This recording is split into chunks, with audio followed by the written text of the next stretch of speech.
Welcome, all you folks that still surprisingly smell like strawberries, to Geek Salad's Retro Movie Reviews from the Geek Salad Podcast. I'm Andy. And I'm Mike. And I am no longer Jesus from Subnerdia. Got it cut. I know, it's so weird. The weirdest part about this was that, last time I got my haircut was in February of 2020. So it has been about 15 months since the last time I had my haircut.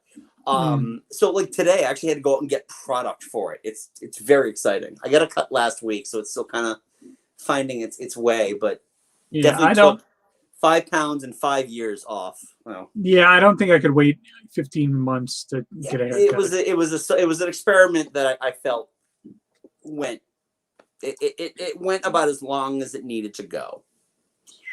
So now I can enter a polite society like a real person. Speaking of entering polite society, congratulations, Mike. You've officially leveled up. Today was your day, right? Today is 2 weeks from your shot, right? Technically, it was yesterday. Right, but today is technically your clear date. Oh, very nice. Oh, very nice. Getting mine cut tomorrow. Yeah, looking like a pudgy Phil Collins from 1970. So, in other words, Phil Collins. Well, Phil Collins used to have like this gorgeous mane of hair back when he was just the drummer from Genesis. Yeah. And drumming for Peter Gabriel. Those are the good times. Yeah, exactly. And, speaking of Phil Collins, I don't think they're going to be covering his music video with the Ultimate Warrior in the A&E biography on the Ultimate Warrior that's happening. So I know. Phil Collins is destructicity. So anyway, we are here to talk about, let's get the levity out of the way because going forward, there will be none of that.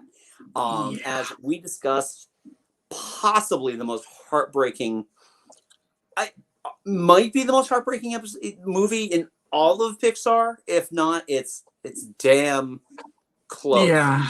Toy Story 3.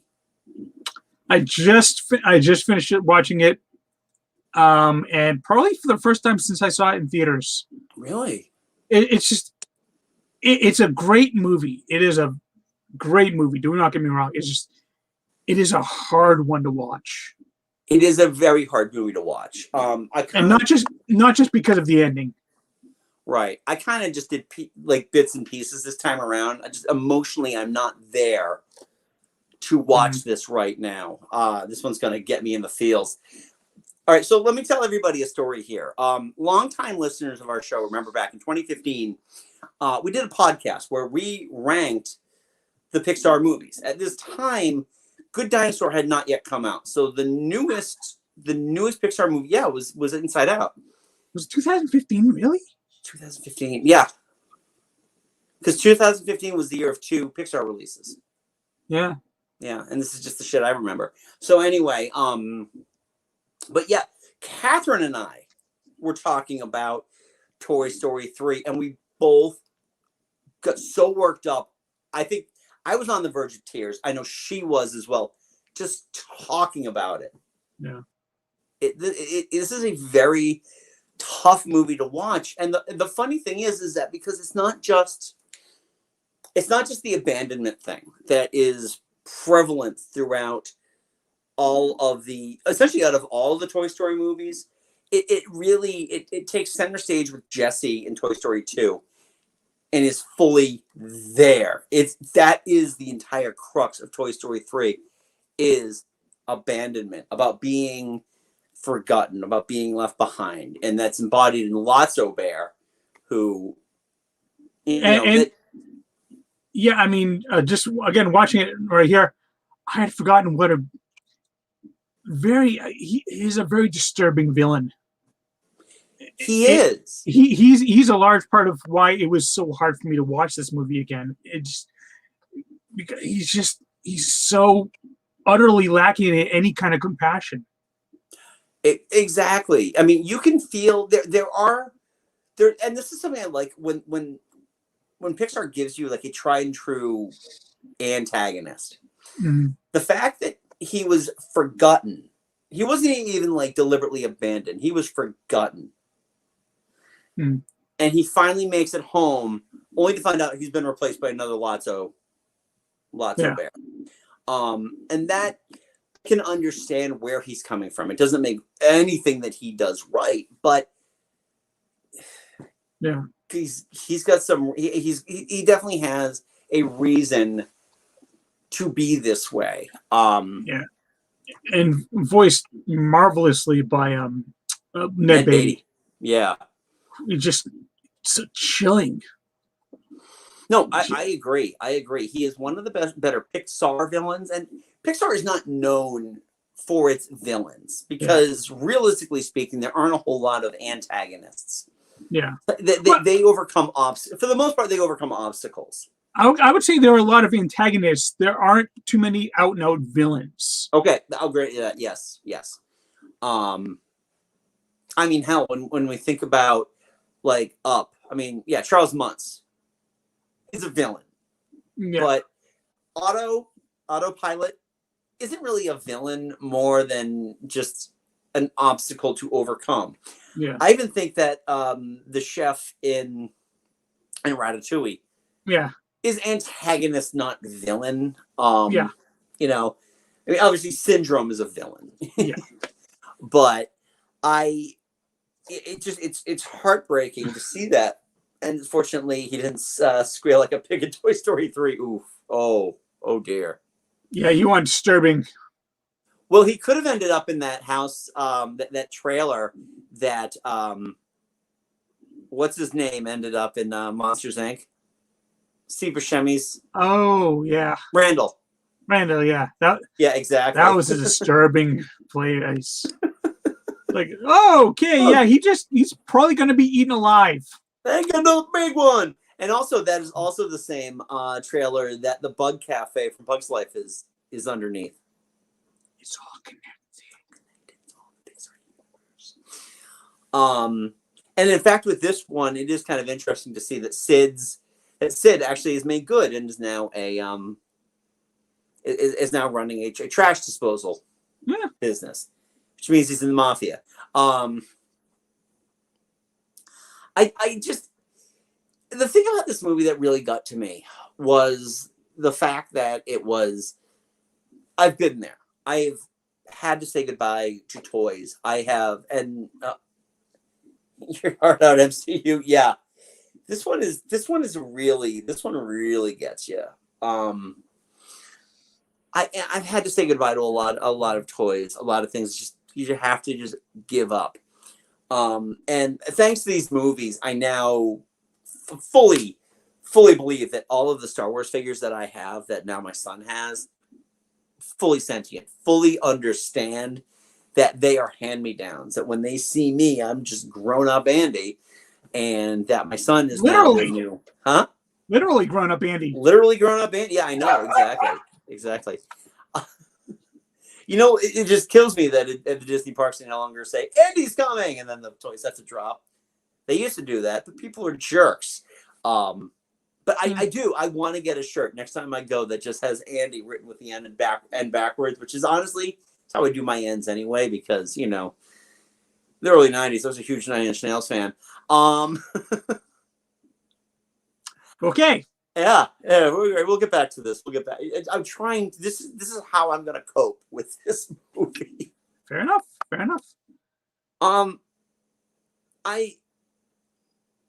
I enjoyed the stuff with the daycare. I thought it was great that they were kind of like there's a hierarchy of toys.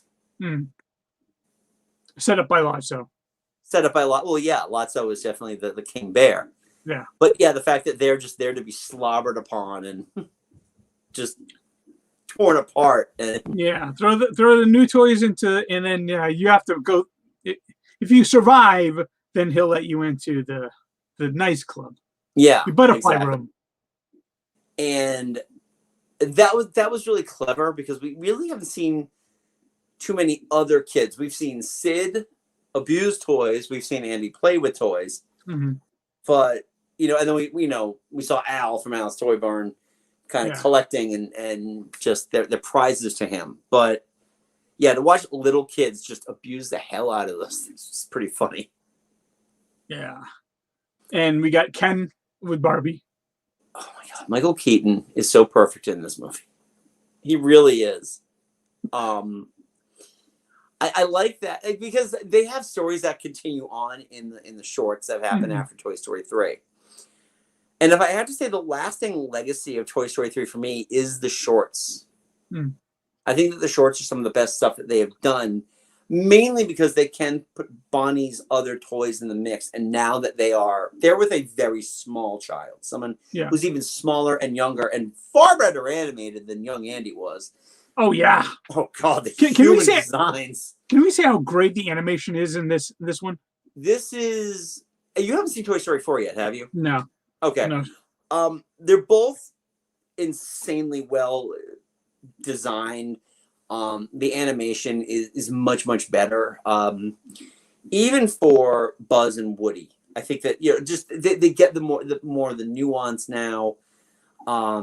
They look more plasticky. They look more like actual used toys. A lot more wear and dirt that were going into them as well. Yeah, but not only just the motion animation. I mean, just going all the way to the end. But when Buzz and Jesse do the flamenco, yes, that motion. I mean, they must have had actual 2 professional flamenco dancers in mocap suits, because that was spot on, perfect dancing right there. Yeah, I thought it was fantastic. This is also possibly the best acted out of all the Toy Story movies, just on a voice level. And even a lot of it has nothing to do with actual voices, with the actual voice acting, but the way that the animators really allowed the toys to emote. I mean, there's that scene, the scene in the scene in where? Where? Oh, yeah. I got you said the scene, and then the incinerator. Oh, okay, yeah, right. When what are we gonna do? Buzz just takes her hand, and then they all join hands, and it's just because between that, honestly, this might be the best thing Randy Newman ever did. Like score-wise, this might be the best thing he's done. Score-wise, yes. Pixar. I am still going to ding this movie for the fact that it opens with "We're going to defend me." You're not getting away. The problem is you're not getting away from that song. You're not. And no, I mean, the real problem is it's a good song. Sung by anybody else, it would be fantastic. I just do not like his voice at all. I must admit, I prefer the Lyle Lovett version of it too. But or you're the Robert Goulet one, but I think Robert Goulet was dead by this point. Probably, yeah. But yeah, no, there's so many just scenes of just gut-wrenching humanity in this movie about toys. I mean, I just a couple of just the shots that kind of stood out to me when I watched it. One, the fact that Buzz's face is completely unmoving when the kid is like bashing him around. Yeah. Just the way the camera kind of follows his face as it's moving around.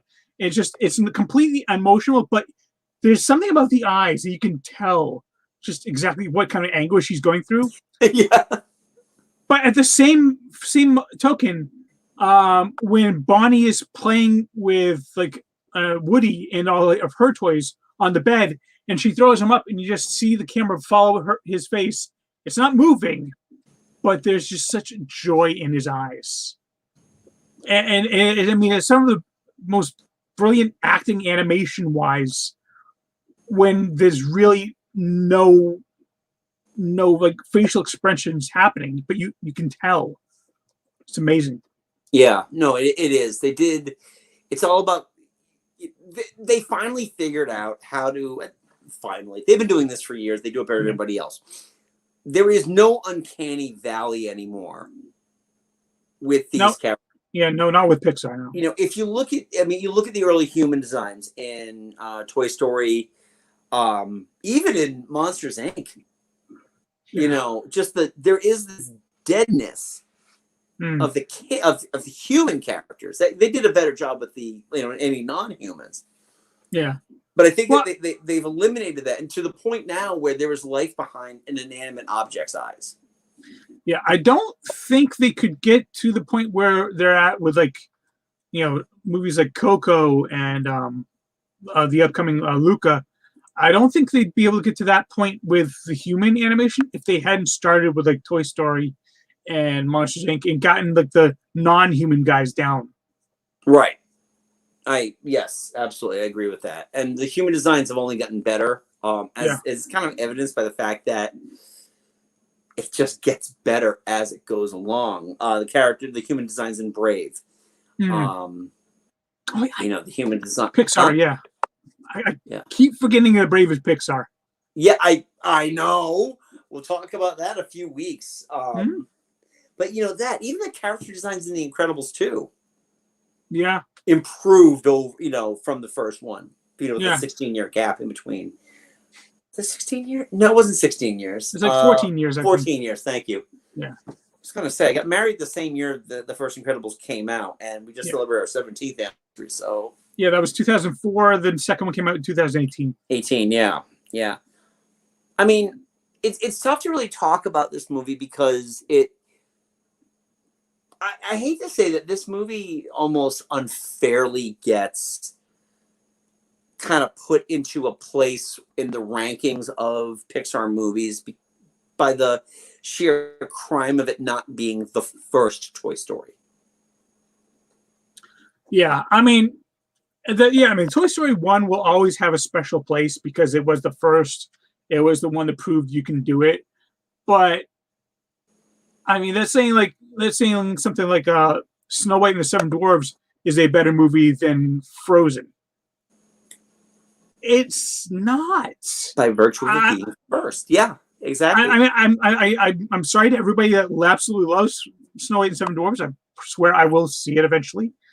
But yeah, I know. It's one of those gaps. But storytelling is the ability to tell stories and the complexity of stories has only progressed since the 30s and in this case the 90s. So yeah, I agree. And the funny thing is too with Toy Story 3 is Toy Story 3 is first off third and to this point the final full-length animated movie to be nominated for Best Picture. It won Best Animated Feature, just like Up had done the year prior. It won Best Song. For which one was this one? Oh, I think it's If I Didn't Have You. Wouldn't have nothing if I didn't have you.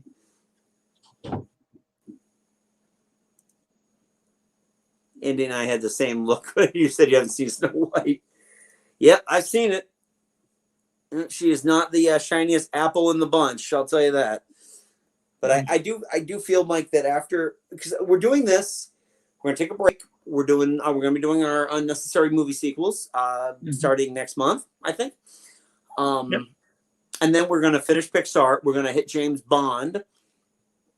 I do think at some point we might have to go deep and do all of the Disney classic, the official Disney animated films. When you mean classic, do you mean like pre-1960s or do you I'm talking everything that would be.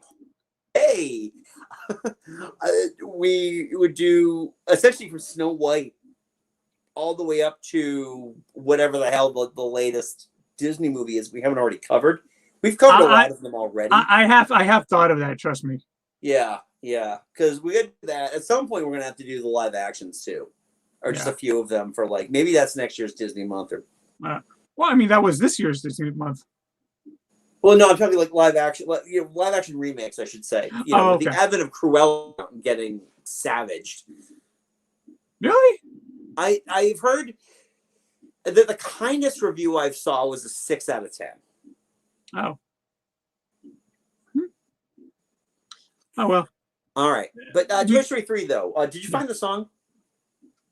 Oh, jeez, I wasn't even looking. I thought you were looking. You stopped because you had that look like I'm going on the computer right now. No, what? No, I was just listening to you You talk. Oh, okay. Okay. Your ideas. Oh, I have I so like your many of them. ideas. I'm And that trying to means pull we it can up on my talk about phone too this. while we're there. Oh, very nice.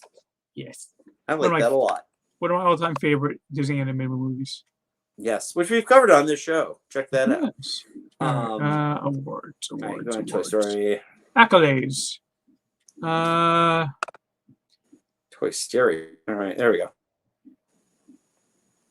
Yeah, I'm finding it. It's here somewhere. Awards. Okay, won 2 Oscars.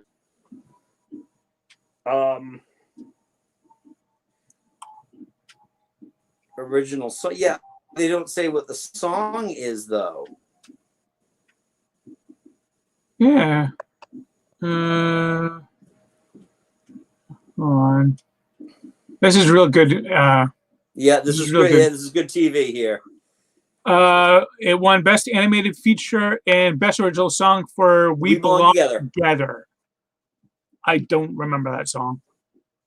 Did it play like over the end credits after the Spanish version? It would have had to have. Yeah, I think it would have had to have. And the song I was thinking of earlier was the other one he won an Oscar for, which is from Monsters Inc. Oh yeah. I'm glad he wasn't. I hope he wasn't nominated for that song he did for Bug's Life, because that was a really bad song. It was a bad song. I don't think he was, but it's just this movie had a lot of accolades. I think it's also the first animated film to take in over $1 billion worldwide. And box office 1.067 billion. Mm-hmm. I think it's the first. When did Frozen come out? 2011? 13. Yeah, because for some reason I thought it was Frozen that did that. Yep, nope. It was Toy Story 3.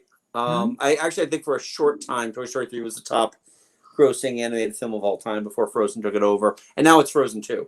It is also one of the most expensive films of all time. Oh, Toy Story 3? Yeah, 200 budget of 200 million. Okay, well that for makes an a lot animated of sense movie. If they're innovating they're innovating the animation. Yeah. I'm guessing that probably. I'm guessing. I'm assuming you're talking about Cruella. Yeah. No, I can't bring myself to care. Stop making movies that are like Joker. Sometimes bad people are just bad people. Sometimes they just want to watch the world burn. Sometimes you just have to feel bad for them because they've done absolutely zero to gain your respect. And I know Kurt just watched Joker and he really liked it, so I shouldn't be too mean here. But sometimes people are forgotten and they feel abandoned, like Lotso. Yes, still smells like strawberries. Segue. The greatest thing is though, and I'm sure I'm not the only creep who does this. Whenever I see a Lotso bear, and sniff. Do you remember the Disney stores? Oh yeah, whenever I'm down in Disneyland, Disney World, walking through the Emporium, Lotso bear. The thing is, because here's the thing about the Lotso bear smell. I don't think you know this about me yet, Mike. I love the taste and the smell of Strawberry Quick. Oh, okay.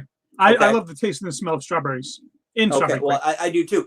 But Lotso doesn't smell like strawberries. He smells like Strawberry Quick. Strawberry Quick, yeah. Yes. That kind of like slightly fake strawberry. Oh, yeah. Well, yeah, exactly. I don't smell like real strawberries. I love the smell of real strawberries, but there's just something about that intoxicating fake smell of strawberries that just like my brain says, it's not really a strawberry, dum-dum, and I'm like, I don't care. To be fair, it is Strawberry Quick. It is delicious. Strawberry Quick, and it's delicious. And strawberry milk shouldn't even be a thing, and I love it. So, oh boy. And Big Baby is still creepy. Big Baby is creepy. Big Baby is terrifying. They find a way to do that, though. They find this way of like making these terrifying toys. Oh, and speaking of which, the monkey. it doesn't matter if it's animated or real. Those monkeys always creep me the hell out. Yeah, I know. It's the teeth. Mm-hmm. It only gets worse in Toy Story 4, which you haven't seen yet, but I will just put one word out there for you. Thank you very much. Ventriloquist dummies. That's 2 words. That is 2 words. Yeah. You could have said ventriloquism. Yeah, it's not the same thing. Okay, dummy. Are you calling Anyway. a dummy? You're the one whose hand is in my butt. So it's kind of tough to talk about this movie because for a number of different reasons.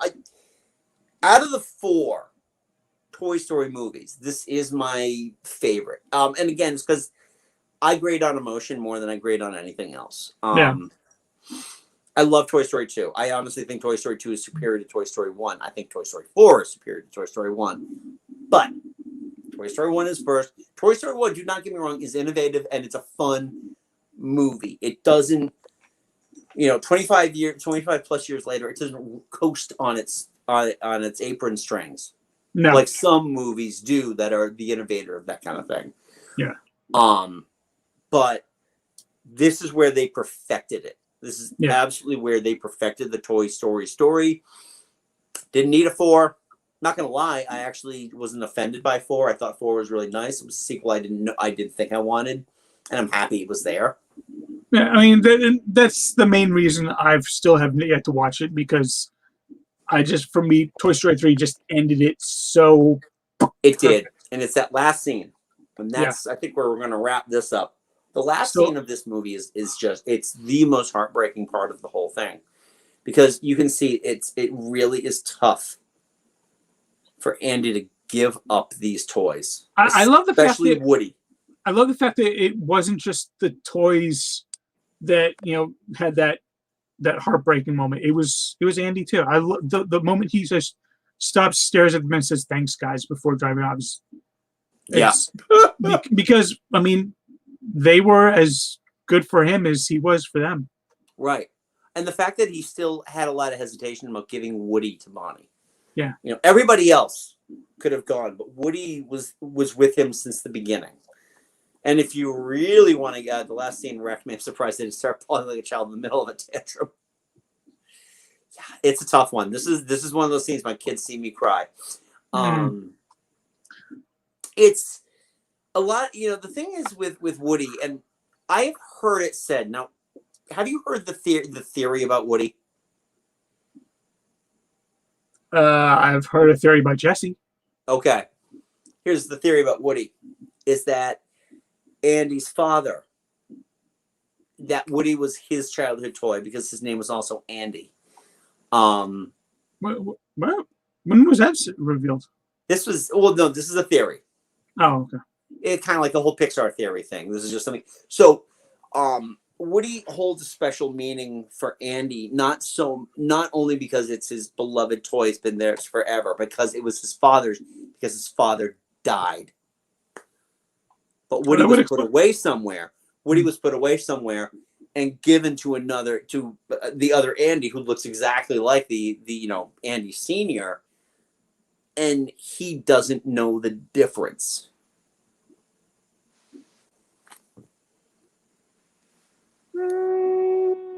I don't know if I buy that one. Okay, whatever. Elsa's parents are still Tarzan's parents, so that's been disproven. I know it's been disproven. I don't care. I still want it to be real. And Hercules killed Scar. Yes. Well, actually, that was true. But also that Elsa and Anna's parents are also on their way to Rapunzel's wedding. That makes sense. I mean, Woody is popular in the 50s. Thank you. It would make sense that a kid that was born late 80s, early 90s, would have a toy from the 50s that his father gave him. Yeah. So. I just don't buy the fact that Woody wouldn't know the difference. Yeah. He's a very smart toy. He is a very smart toy. But that scene where he's about to give up everything, but he can't give up Woody. And he realizes that it means it's going to mean more for Woody to be played with and loved than it is for him to kind of keep him in his, keep him in his college dorm room somewhere, watching him, so he can have sex with grown up Boo from Monsters Inc. Because again, Pixar theory. See that I might buy. I also love the theory that there was a cut scene from the end of Monsters University showed, Boo and Sully reading the story to Mike and Sully reading the story to Boo, a teenage Boo. A teenage Boo as she's going off to college. Yeah. See, I like that theory. I really like that theory. Right. Well, that's 2 movies from now because God knows the next movie. Oh God, I want to. Yeah, I know. I want to do the next one, but yeah. All right.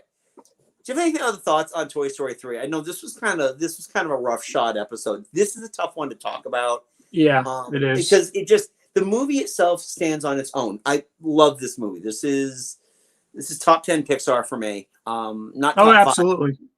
I don't think it's top 5, but it's definitely top 10 Pixar for me. It might be top 5 for me. I'd have to think about it, but it's a phenomenal movie. It's just one that I can't sit down and watch regularly. I've only seen it probably twice in my life, and it's a really hard watch. Yeah, and no, I fully agree with you. This is a tough one for me too. Yeah. So what are your thoughts on Toy Story, folks? Leave a polite comment below. So next week, Mike and I decided we're going to put the brakes on the Pixar thing for a week. The brakes. I see what you did there. Because just like last time, I'm looking for any excuse to not have to watch a Cars movie. Especially Cars 2. Cars 2, depending on your attitude of the day, is either the worst or the second worst Pixar movie ever. So. Oh yeah. Instead of like Good Dinosaur? The Good Dinosaur, yeah. Alex Duez from the Movies After Work podcast actually fucking hates Good Dinosaur. We will get to it because this is, we do this for you folks. But we're going to take a break next week so we can review season 1 of MODOK on Hulu. Yeah. Which I finished it. Mike has yet to start it, but they're 10 episodes, about 24, 23 minutes each. So it felt like it was made for FX. There are little breaks. You can tell where the breaks would have put ads in. Okay. Yeah, they're about 22 to 24 minutes each. Animated. If you hate Cars 2, wait until you watch Caddyshack 2. I don't know where we can find Caddyshack 2, Kurt. You're gonna, because I know this is one he wants to cover with us. You think that'd be like a discount bin on like any streaming service? Like, hey, you subscribe, you can have it for free. Yeah, please, well, it's so Tubi then. Tubi or Crackle. Huh? HBO. Oh shit, it's on HBO Max. No. All right. It's also on Tubi. Okay. Well, we can watch it on either or. If I watch it Tubi, I get commercials. And I'll get the same 3 commercials the entire damn time. Which is probably that Samuel L. Jackson Capital One ad that I kept seeing like again and again and again. Are you sure? Kurt, are you sure it's on HBO Max? Because I'm on it right now and I'm not seeing anything. All right, he did say Tubi, but we can look at this up later. Yeah. He can send us the link. I have Tubi on here somewhere, right? I have a Roku. I should just be able to search for it. Yeah. But yeah. So anyway, what are your thoughts on Toy Story 3? Where does this rank for you in your favorite Toy Story movies and your favorite Pixar movies? Does it destroy you emotionally the way it destroys Mike and I? Because it destroys us. Both. Our therapists thanked us for it. So this should be a psychiatry lesson coping with Toy Story 3. Toy Story 3. Oh, jeez. Look, actually, it should be just coping with Pixar movies. Coping with Pixar. Coping with Disney. Oh my goodness. Yeah. So anyway, next week we're going to be covering MODOK. So anyway, Mike and I do host a little podcast called Geek Salad. You can check us out wherever you get your podcasts. So iTunes, Stitcher, Spotify. If you're listening to us on iTunes, please leave us a 5-star review. We love the praise, and apparently iTunes is the only one that counts. You can also follow us here on YouTube. Subscribe, give these videos a thumbs up. Share these videos with your friends too. We really try to get deep into the Disney thing with just more of the conversation as opposed to a full structure of everything. We have a couple new episodes on the podcast coming up soon. We have our fictional bands podcast, which I will eventually start editing. Trust me, I know. I literally just pulled the Skype feed and converted it to MP3. I'm on vacation this week, and I apparently booked myself solid. So I will get to that, and we should have an episode hopefully by next week. At least one of our 2-part episodes. Yeah. You can also follow us on the social media at Geek Salad Radio on Twitter, Geek Salad Podcast on Facebook, and don't forget to check out our merch store on TeePublic using the keyword Geek Salad Podcast for all of our nerdly goodness. And yeah, I think I hit about everything, Mike. So do you got anything else to say about Toy Story 3 or anything? Kurt, thanks for watching, man. Yeah, I got one last thing. Yes. So long, partner.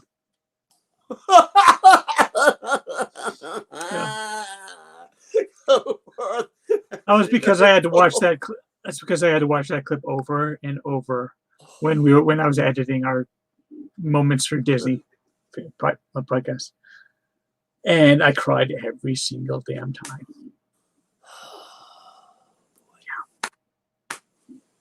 Go forth and be nerdful. We'll talk to you later. Bye-bye.